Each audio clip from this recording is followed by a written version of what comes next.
Good morning, students. I hope all of you are fine at your home. Today we are starting our chapter, that is chapter number 8, motion. We will start this chapter, motion. First of all, we should know what is rest. A body is said to be at rest if it does not change its position with respect to its surrounding.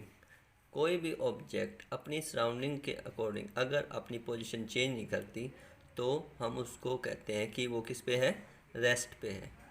For example, the passengers sitting in a moving bus are said to be at rest with respect to the driver of the same bus because their positions do not change with respect to the driver.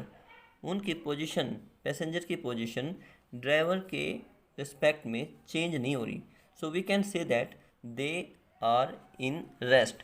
The passengers and the driver of the bus, they are at rest position. Now, what is motion? The movement of a body is called motion.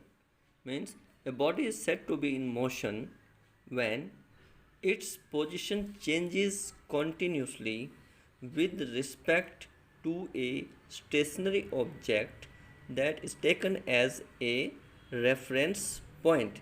That is called motion. Movement of a body is called motion. Here, now what is reference point? A reference point is a fixed point with respect to which a body changes its position is called a reference point, or we can say that it is origin. Reference point or origin.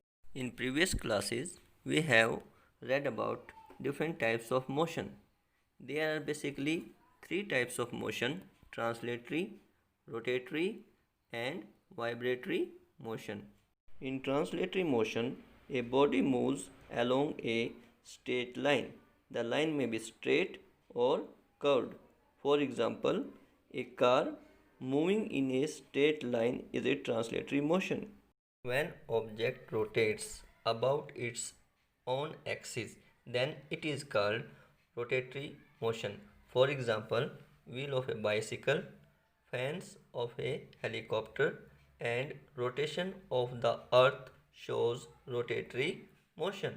In vibratory motion, an object moves to and fro about its mean position. For example, plucking the string of a guitar shows vibratory motion. To understand the motion, we should know the two terms. One is distance and another is displacement. So, what is distance? Distance traveled by a body is the actual length of the path covered by a moving body irrespective of the direction in which the body travels, that is distance.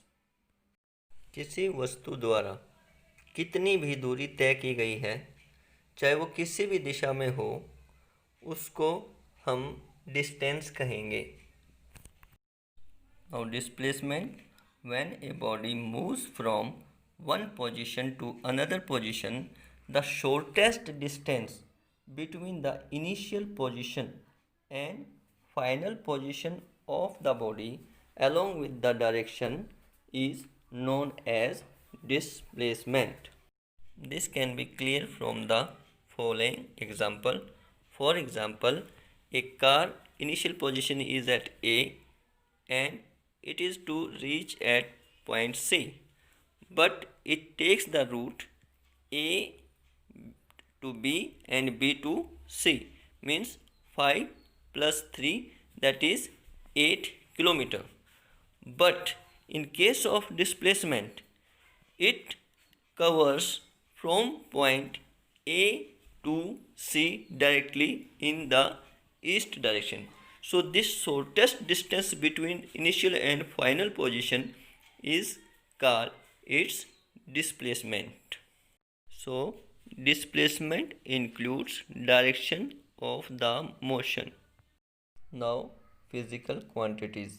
The observable and measurable quantities that are used in physics are called physical quantities. There are two types of physical quantities.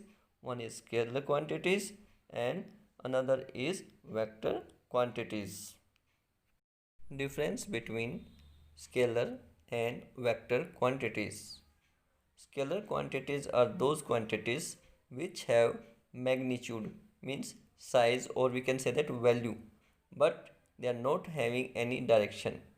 Vector quantities are having magnitude as well as they possess the direction also.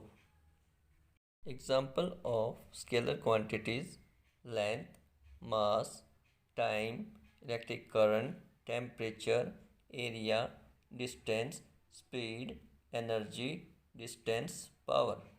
Examples of vector quantity are displacement, velocity, force, acceleration, momentum, weight, impulse, and pressure. That's all for today. Thank you. Have a nice day.